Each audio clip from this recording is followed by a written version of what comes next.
Humanitarian organizations like Mercy Corps are extremely encouraged by the positive news coming out of Yemen today that the 2-month truce will be extended. What we've seen over the 2 months based on Mercy Corps and our peers is a decrease in the number of people who were killed and injured, a 50% decrease specifically.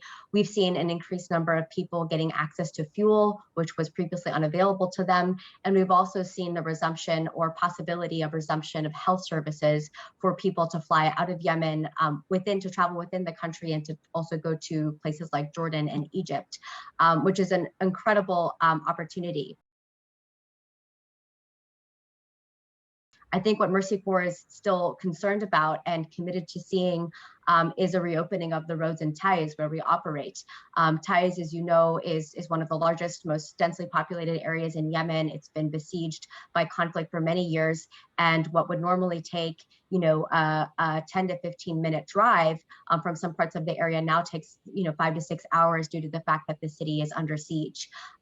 Mercy Corps is operating on both sides of that conflict line, and we are deeply concerned about the status of the humanitarian situation in Taiz. And what we hope to see is a commitment by all parties to reopening the roads so that people will be able to gain access to services and goods more easily.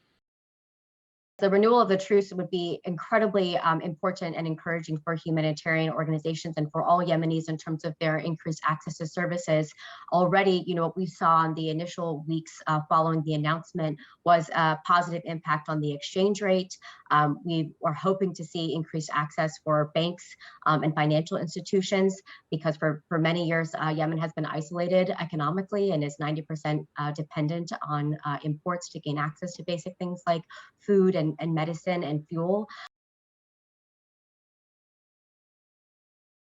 The truce is a positive step forward, but it's difficult to say how everybody feels about it individually. I think as an organization, Mercy Corps thinks that the extension of the truce is absolutely critical and essential so that we can see an improved access to goods and to services. When I was in Yemen, what I noticed were the number of logs that were being cut on the side of the road because people couldn't afford fuel. So if the truce is to persist, what we hope to see is fewer people having to cut wood outside of their homes to burn for fuel because they'll be able to access it in the marketplace.